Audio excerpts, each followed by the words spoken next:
Programme में नाज़रीन एक मरतबा फिर खुश आमदेद। आज बात हो रही है कुछ बलूचिस्तान के अंदर जो एक दहशतगर्दी का चैलेंज है, उस पर हमारे साथ खुसूसी मेहमान के तौर पे मौजूद हैं डॉक्टर अब्दुल मालिक बलोच साहब, सरबराह नेशनल पार्टी, साबिक वज़ीर आला बलूचिस्तान।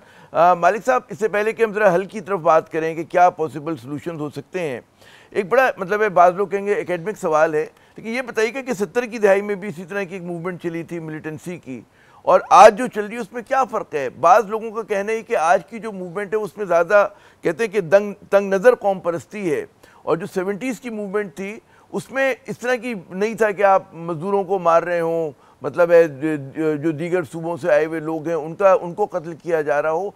क्या ये इतनी बड़ी जो तब्दीली आई है, किस तरह से आप इसको एक्सप्लेन करेंगे? जी देखिए, इसमें मैं समझता हूँ कि 70s की और आज की मूवमेंट में फ़र्क है। उस मूवमेंट में बड़े बड़े कद्दावर लोग थे, अगर कोई गलती हो जाती तो वो हैदराबाद साजिश केस के में हैदराबाद में जेल थे। अब की बार ऐसा नहीं है, जो लीडरशिप है वो पहाड़ों पे या बाहर बैठा हुआ है। और इसमें जो अमल हो रहा है, इसमें बहुत से जगहों पे जो दोनों जानिब जो बेगुनाह मारे जाते हैं, मैं समझता हूं कि ये दोनों जो है ना काबिल मुज़म्मत हैं, चाहे रियासत की तरह से हो चाहे उनकी तरह से, जो बेगुनाह मजदूर या बेगुनाह राहगीर या दूसरे जो मारे जाते हैं। लेकिन इसमें मैं समझता हूं कि फिक्री हवाले से इसमें ज़्यादा मेच्योरिटी है और इसमें ज़्यादा जो है ना पढ़े लिखे लोगों की पार्टिसिपेशन है एज निस्बत 70s में। अच्छा, इसमें आपके ख्याल में एक ही मैंने सवाल जो था, मुझे याद है कुछ बरस पहले वो हासिल बिजंजो साहब से भी किया था कि मिलिटेंसी में कितने तादाद क्या होगी आप लोगों के अंदाजे के मुताबिक के जो लोग मुलविस हैं? उस ज़माने में तो उन्होंने कहा था कि जी बहुत ज़्यादा नहीं है, मुट्ठी भर हैं, चंद सौ हैं, चंद हज़ार हैं, इससे ज़्यादा नहीं है। आपका क्या मतलब है कि पुलों के नीचे से कितना पानी बह चुका और क्या तादाद कम हुई है, बढ़ी है, कहाँ? जी, अंदाज़ा क्या है आपका? देखिए ना, उस वक्त तो लिमिटेड एरिया इन्वॉल्व थे ना, जैसे मरी एरिया था, जालावान था, या कुछ इलाके और थे।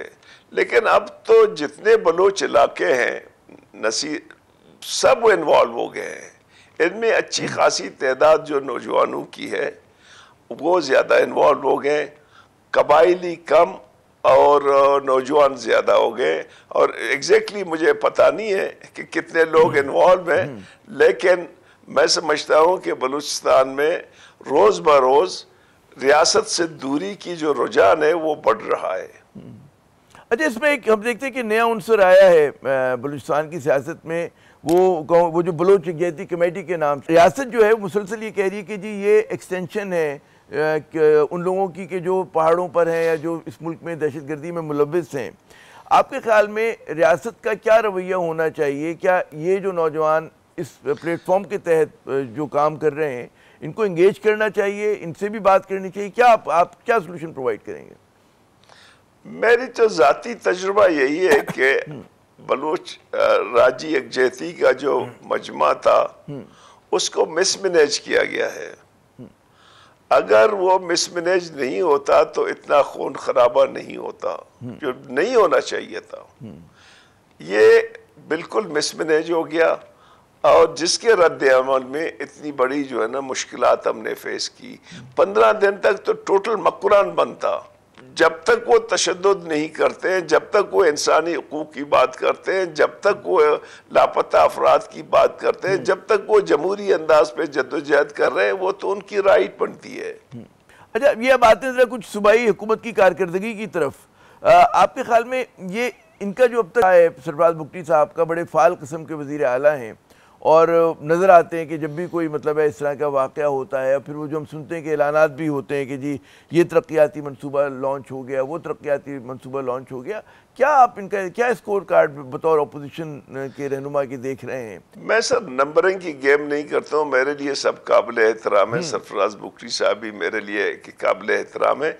लेकिन इस वक्त बलूचिस्तान में जब आपकी MPA शिप बिके, जब MNA शिप बिके, जब सेनेटरशिप बिके, या आपकी जॉब्स बिके, पोस्टिंग ट्रांसफर बिके, तो फिर वहां पे मासवाए वो अनारकी जो मैं देख रहा हूं कि एक ऐसी मौका आएगा कि जहां पे सब चीजें सरकार की कंट्रोल में नहीं होगी। मैं आपकी बात ही समझूं कि बदनवानी जो है वो आपके सूबे में बड़ी है सरकारी सतह पे, सबसे ज्यादा है। तो उसका क्या मदावा, क्या आप कहते हैं, क्या मशवरा देंगे आप बुगटी साहब को? उसके मदावा यही है यार, रवैयों में तब्दील लाओ, माइंडसेट को तब्दील करो। खुदा के लिए बलूचिस्तान के अवाम पे भरोसा करे इस्लामाबाद, यहाँ के अवाम को वोट काक दे दे। अब जो कुछ मेरे साथ हुआ है वो अगर मैं बयान करूं तो मुनासिब नहीं है, लेकिन जीता है कोई और। फॉर्म 47 किसी और के नाम पे निकलता है, इस तरह कैसे होगा सर? अरे बड़ी आपने दिलचस्प बात की कि आपकी शिकायत है, लेकिन एक जो मतलब हम ये देखते हैं जो आपने कहा भी कि एक तरह के ऊपर जो है नेशनल पार्टी का जो एक क्लोजनेस है कि जहाँ पे क्रिटिकल मूवमेंट आता है तो वहाँ तो वोट तो आपको उन्हीं की तरफ जाता है, उन्हीं को आप लोग सपोर्ट करते हैं कि जिनसे आप शिकायत कर रहे हैं, शहबाज हुकूमती को आप वोट देते हैं, नून लीग के साथ खड़े होते हैं। देखिए मेरी बात सुने जी।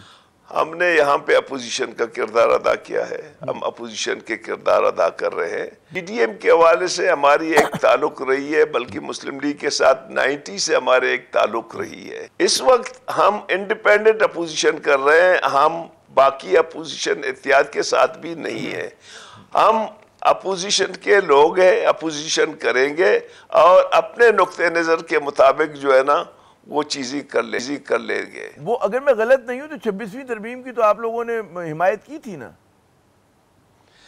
26वीं तरमीम हमारी आप देखें कि सीओडी में था। 26वीं तरमीम हमने उनके कहने पे नहीं किया। 26वीं तरमीम में हमने सलाह मशवरा की, तब जाके उसको हमने सपोर्ट की, क्योंकि सीओडी में था कि जी हम कॉन्स्टिट्यूशनल जो है ना कोर्स बनाएंगे। ये उनकी वजह से नहीं, बल्कि हमारी अपनी राय थी कि ये जो आज की इख्तिलाफ जो है वो ये कह रही कि उसकी वजह से जो है हमारी अदलिया की अदलिया की जो है इंडिपेंडेंस जो है, उसकी आज़ादी, खुद मुख्तारी जो है वो मुतासर हुई है। तो और बहुत सारे वकील मतलब है कि यही बात करें जो सफेबल के। सर ये डिबेटेबल बात है। जब सीओडी बन रहा था, इनमें से बहुत से जो है ना लोग सीओडी में हाजिर थे, बशमू जो हमारे जो लंदन में हुआ था।